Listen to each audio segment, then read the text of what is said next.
L'épisode en dit long sur la ruée vers les masques qui occupent ces jours-ci les grandes puissances.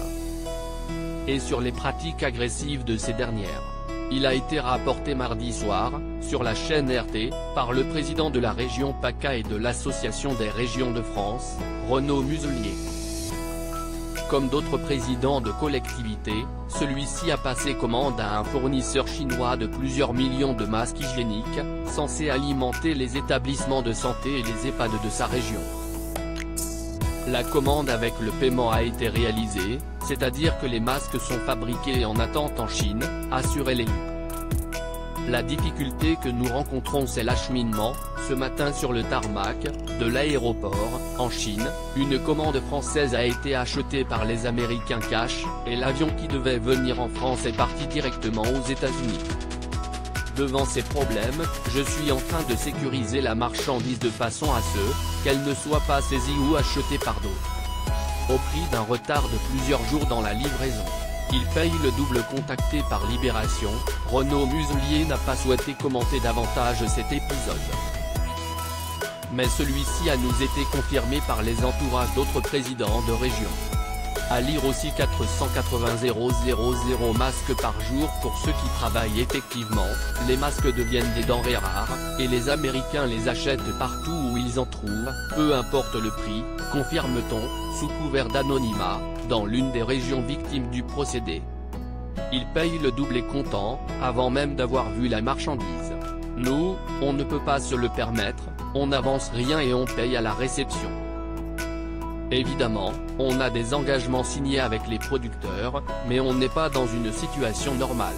Par ailleurs, ces derniers jours, la Chine a elle-même bloqué un certain nombre de livraisons. C'est une course contre la montre pour trouver un producteur qui soit fiable, puis un moyen d'expédier la commande chez nous. Du côté de la région Nouvelle-Aquitaine, c'est un autre aspect de la concurrence américaine qui joue, c'est le chaos logistique en Chine, rapporte une source.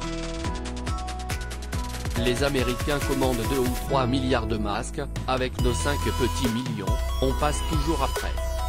La livraison devait arriver il y a 10 jours, mais l'aéroport de Shenzhen était engorgé.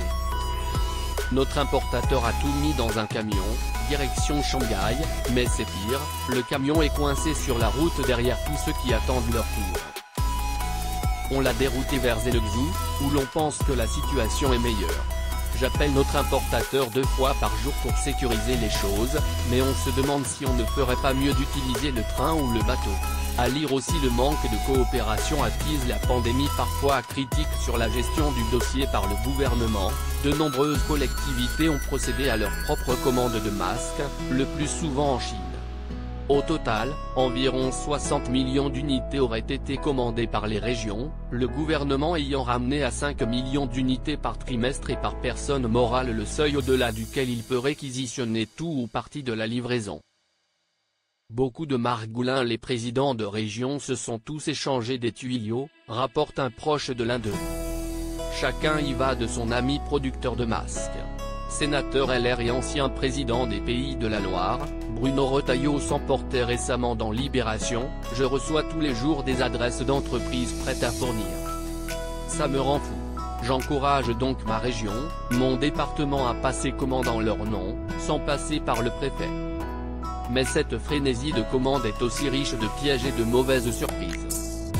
On a souvent affaire à des boîtes de petite taille, avec un siège aux îles Caïmans et des banques aux noms bizarres, raconte-t-on en Nouvelle-Aquitaine. On partage les infos entre nous, on demande aux services fiscaux si elles ont fait l'objet d'une enquête, mais à la fin on doit prendre notre risque. Une autre source régionale confirme, il y a beaucoup de margoulins dans l'histoire.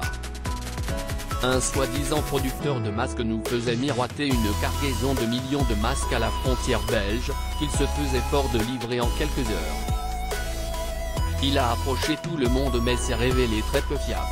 Dominique Albertini.